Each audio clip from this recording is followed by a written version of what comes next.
हरे Krishna.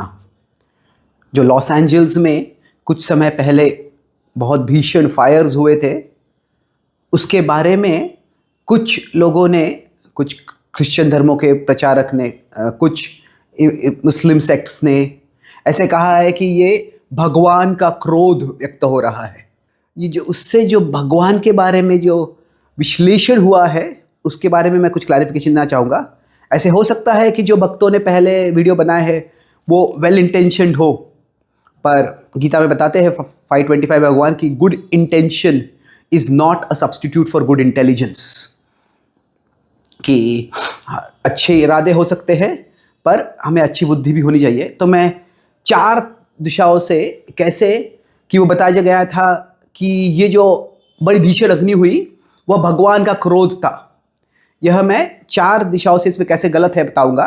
LASH लैश, ये हम खुद को लैश मार रहे हैं और जो भगवान के पास आने का प्रयास कर रहे हैं बुद्धिमत्ता के साथ उनको भी लैश मार रहे हैं और दूर भेज रहे हैं हम। एक तो था कुछ मुसलमान लोगों ने, प्रचारकों ने कहा कि अमेरिका ने पैलेस्टाइन और हमास के साथ जो किया है, इजराइल को करने में मदद की है, इसके कारण ये भगवान उनको पनिश कर रहे हैं। तो अभी इसमें तो सबसे पहले क्या लॉजिक है? LASH है, क्या लॉजिक है इसमें? अगर वही करना था तो फिर भगवान ऐसे करने वाले थे, अल्लाह ऐसे करने वाले थे, तो इजराइल वास्तव में आक्रमण कर रहा है, इजराइल अत्याचार कर रहा है, तो अमेरिका को क्यों परेशान करे, और वो भी लिबरल अमेरिका को क्यों परेशान करे? उल्टा जैसे एक तरह से कंजर्वेटिव अमेरिका जो है वो इजराइल को ज़्यादा सपोर्ट करता है, लॉस एंजल्स जो है बिल्कुल लिबरल अमेरिका है, तो उसको क्यों पनिश करे? वहाँ पे तो लोग पैलेस्टीन के लिए प्रोटेस्ट कर रहे हैं। कुछ क्रिश्चियन लोगों ने कहा कि वहाँ पे LA में कोई अवार्ड सेरेमनी हुआ था जिसमें भगवान को मॉक किया गया, भगवान की निंदा की गई, और इसीलिए भगवान ने वो ऐसे भीषण अग्नि लाई जिससे कि बहुत विनाश हो गया। तो भगवान को हम मॉक नहीं करना चाहिए, भगवान की निंदा नहीं करनी चाहिए। अभी ये बात कंक्लूजन सही हो सकता है, पर जो लॉजिक है वो क्या लॉजिक है इसमें? अभी क्या जो लोग उस अवार्ड सेरेमनी में थे, जिन्होंने भगवान को मॉक किया, जिन्होंने तालियां बजाई जब भगवान को मॉक किया गया, तो क्या वो लोग पैलेसाइड्स या आगे बाकी के जो लॉस एंजल्स की जगह थे जहाँ पे भीषण अग्नि हुई वहाँ पे थे?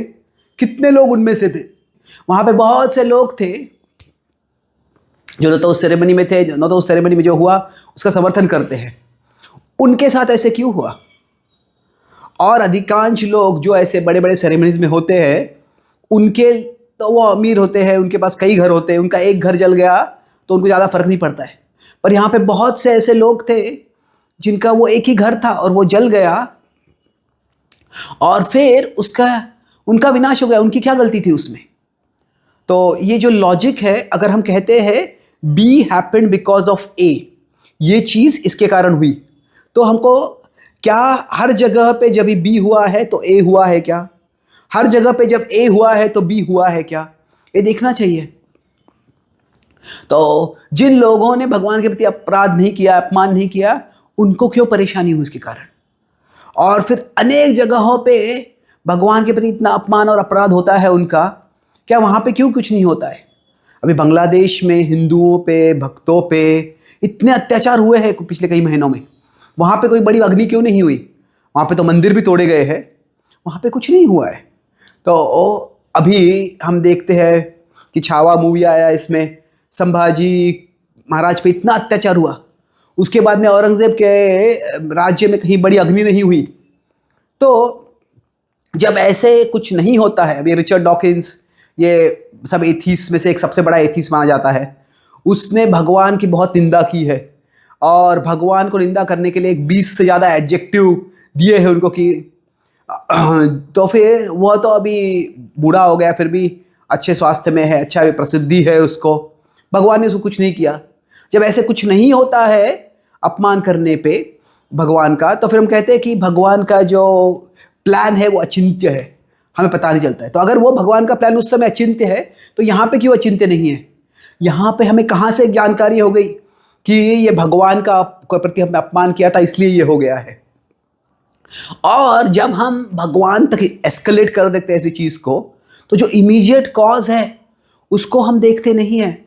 वहाँ पे जो सरकारी लोग थे जिन्होंने गैर जिम्मेदारी की, जिन्होंने जो फायर फाइटिंग के लिए जो इक्विपमेंट था वो काम नहीं कर रहा था, वह पानी का रिजर्वायर था, पानी के रिजर्वायर में पानी नहीं था, क्या उनकी कोई जिम्मेदारी नहीं है क्या? तो इसलिए ये जो लॉजिक है ये बहुत ही फ्लॉड लॉजिक है। ये लॉजिक पूरा इलॉजिकल है वास्तव में। तो सबसे पहली चीज़ है इसमें कोई लॉजिक नहीं है। दूसरा है ए मतलब क्या हम are we talking about angry god और अफेक्शनेट गॉड, कि किसी का कोई अपमान करता है और वो व्यक्ति बड़ा विनाश कर देता है, तो ऐसा कोई व्यक्ति होगा तो या तो हम उसको आतंकवादी या बहुत ही अत्याचारी राजा मानेंगे, ऑटोक्रेट डिक्टेटर मानेंगे। क्या भगवान ऐसे है कि भगवान कोई कहीं छोटा सा उनके प्रति अपराध कर देते हैं, उनका निंदा कर देते हैं? क्या भगवान इतने इनसिक्योर है कि वो इतना क्रोध करके किसी का विनाश कर देते हैं? कहाँ शास्त्रों में वैसे बताया गया है? अभी ओल्ड टेस्टामेंट में कुछ जगह पे ऐसे बताते हैं तो कि भगवान ऐसे है, तो उसकी निंदा करते हैं। हुए रिचर्ड डॉकिंस जैसे साइंटिस्ट बोलते हैं कि अगर किसी ने जेनोसाइड इस दुनिया में किया है तो God is the greatest genocide causer. तो क्रिश्चियन थियोलॉजियंस है वो उससे आजकल डिस्टेंस करते हैं, वो कहते हैं अलग अलग तरह से इंटरप्रिटेशन देते हैं कि वास्तव में क्या वो प्रसंग को कैसे उसको बताना है। पर हमारे शास्त्रों में ऐसे कहाँ वर्णन आता है कि हम देखते हैं कि यद्यपि दुर्योधन भगवान का गिरफ्तार करने का प्रयास करता है पर फिर भी भगवान उसके प्रति क्रोध करके उसका विनाश नहीं करते। अपना विश्व रूप दिखाते हैं पर उससे उसका विनाश नहीं करते हैं। शिशुपाल उनके प्रति कई बार अपराध करते हैं, तो 100वें बार जब अपराध करते हैं तभी उसका वो विनाश कर देते हैं। पर हम देखते हैं कहाँ ऐसे प्रसंग है कि जब भगवान इतने क्रोधी है कि वो कोई थोड़ा अपराध हो गया उसका विनाश कर देते हैं। हाँ, चैतन्य चरितामृत में एक वर्णन आता है, नित्यानंद प्रभु के प्रति किसी ने अपराध कर दिया तो वहाँ पे फिर विनाश हो गया।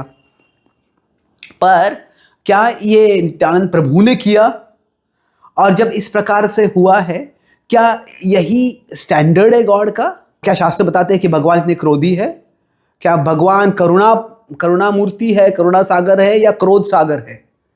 तो किस प्रकार की संकल्पना हम भगवान के बारे में हमारे मन में है और हम दूसरों के मन में ला रहे हैं इस प्रकार का विचार करके।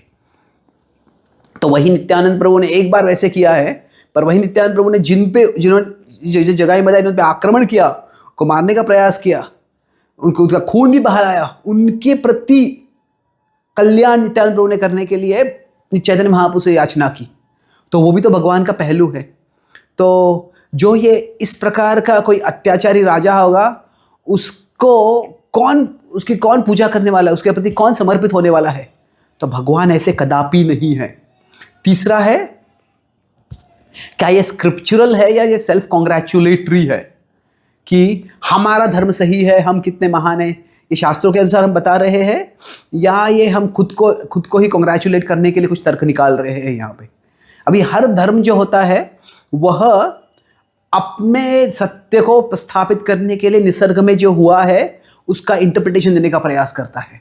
अभी जब सुनामी हुआ था लगभग 20 साल पहले साउथ इंडिया में, तो तभी कुछ क्रिश्चियन प्रचारक ने कहा था कि ये भगवान की योजना है जिससे कि ये सारे अधार्मिक जो लोग हैं, उनके अनुसार जो पेगन लोग हैं, जो शैतान की पूजा करते हैं, हिंदू, वो सब अभी बहुत ही आर्थिक परिस्थिति में विकट संपत्ति परिस्थिति में आ जाएंगे और फिर हम उनको चैरिटी देकर क्रिश्चियन बना सकते हैं।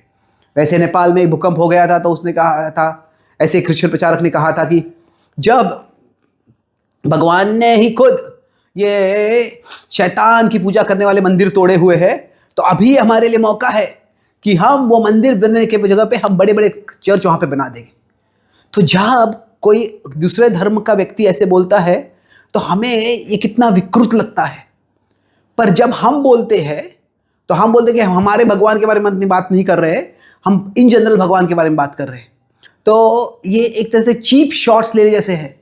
ये बिल्कुल जब नास्तिक लोग जब बड़ी विपत्ति होते हैं बोलते हैं भगवान कहाँ है। तो जो एक पेंडुलम है कि जो दूसरे धर्मों के खंडन करने के लिए या धर्म का ही खंडन करने के लिए निसर्ग को के घटनाओं को इंटरप्रेट करता है, तो उसका दूसरा एक्सट्रीम है कि निसर्ग की हर घटना जो हो रही है उसमें हम भगवान को डाल के कुछ इंटरप्रेट करने का प्रयास करते हैं। वास्तव में हमको एक कामली एनालिसिस करना पड़ेगा कि क्या हुआ है, क्यों हुआ है, और jumping to conclusions that seem to justify our philosophy, ये क्या है? ये हमारे इनसिक्योरिटी का लक्षण है कि हमें यहाँ कहीं ना कहीं तो सबूत चाहिए हमारे तत्व ज्ञान का। ऐसा क्या, ऐसे इनसिक्योर होने की क्या ज़रूरत है हमको? और आखिरी चीज़ जो है, एच जो है, क्या ये हेल्पफुल है या हार्मफुल है इस तरह से? तो अभी जो है भक्तिविनोद ठाकुर बताते हैं कि 4 स्तर पे लोग भगवान के पास आते हैं: भय के कारण, इच्छा के कारण, कर्तव्य के कारण, प्रेम के कारण। तो हमारे जो शास्त्रों में, खास करके भक्ति संप्रदाय में, जो आचार्य है, जो संत है, वो अधिकांश रूप से हमें प्रेम के स्तर पे भगवान के पास आने के लिए कहते हैं, और बुद्धि के स्तर पे हमें कर्तव्य के रूप में भी आने के लिए कहते हैं। पर वो जो भय और इच्छा, कामना जो है, उसके आधार पर वो भगवान के पास लोगों को लाने का प्रयास नहीं करते हैं, क्योंकि उससे क्या होता है, वो भगवान के बारे में एक बहुत ही मटीरियलिस्टिक कंसेप्शन होता है, भौतिक संकल्पना हो जाती है भगवान की।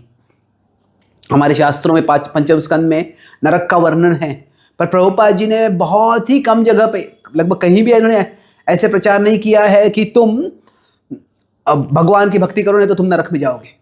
वो ये बताते हैं कि तुम आत्मा हो, और जो भौतिक स्तर पे सुख मिलता है वो कितना तुच्छ है।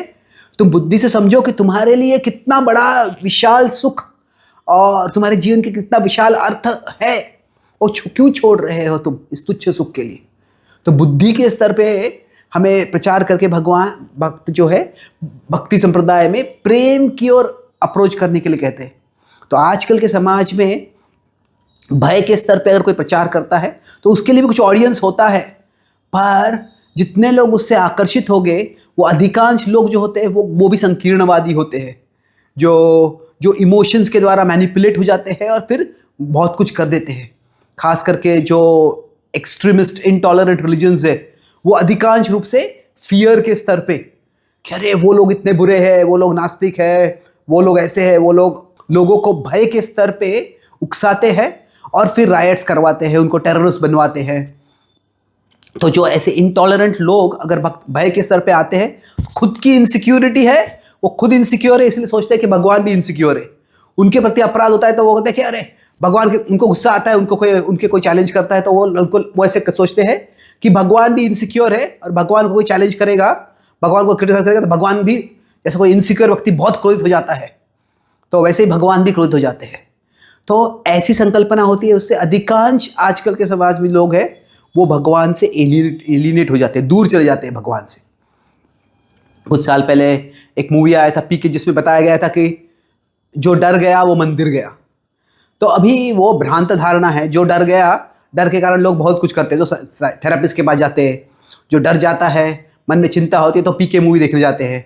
तो अधिकांश लोग समझ जाते हैं कि ये एक मैनिपुलेशन हो रहा है, और ये जो मैनिपुलेशन हो रहा है वो एक केवल पावर ट्रिक है, पावर रखने के लिए आप मैनिपुलेट करें ऐसे लगता है।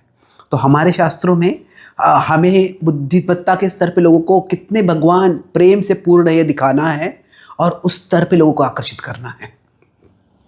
तो इस प्रसंग में जो भी हुआ है अभी, उसमें हमें भगवान का क्रोध नहीं, भगवान का प्रेम दिखाना है कि जो भी हुआ, जिस भी कारण हुआ, भगवान आपके साथ है, भगवान आपके हृदय में है, और भगवान आपके मदद करने के लिए तत्पर है।